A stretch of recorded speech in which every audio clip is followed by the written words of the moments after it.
सांसद जी, हाल ही में अभी जो एनसीईआरटी ने की पाठ्य पुस्तकों में बाबरी मस्जिद सबको हटाकर 3 गुंबद वाला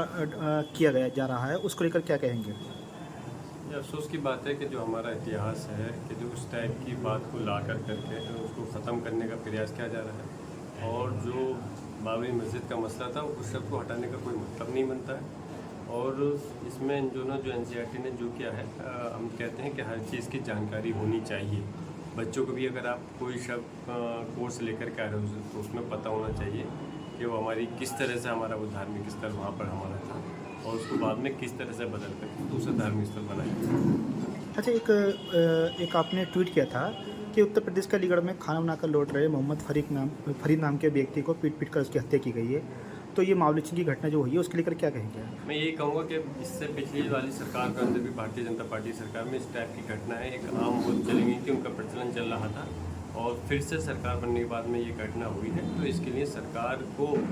सख्त से सख्त कार्रवाई करनी चाहिए और इस टाइप के लिए सबूत देना चाहिए अपनी कार्रवाई करके कि आने वाले समय के अंदर कोई इस टाइप का कदम नहीं उठा सके। लेकिन अफसोस है कि उनके जनप्रतिनिधि ही इसको उन हथियारों को बढ़ावा देने के लिए उनके समर्थन में उतर रहे हैं। अब जब ऐसा होगा तो क्या कैसे लोकतंत्र चलेगा,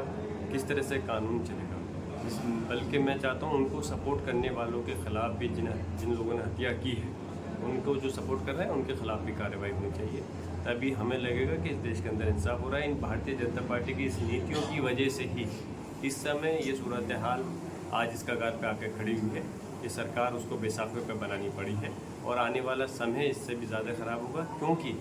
मुसलमानों के अलावा दूसरे समाज के लोग भी चाहते हैं कि सिर्फ राजनीति अब इस चीज़ पे नहीं बल्कि विकास के मुद्दों पर होनी चाहिए और इस देश को आगे बढ़ाने के लिए करनी चाहिए। तो जो अलीगढ़ की घटना है बहुत शर्मनाक है और उससे कहीं ना कहीं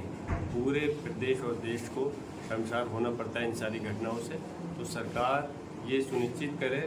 कि जो लोग इसमें शामिल हैं उनके खिलाफ हत्या का मुकदमा दर्ज होकर के और शायद सिर्फ 4 की अरेस्टिंग हुई, बाकी जो बचे हैं 11 लोग हैं टोटल, उनको सबको कार्रवाई होनी चाहिए और जो उनमें मदद करने वाले हैं उनके खिलाफ सांसद जी,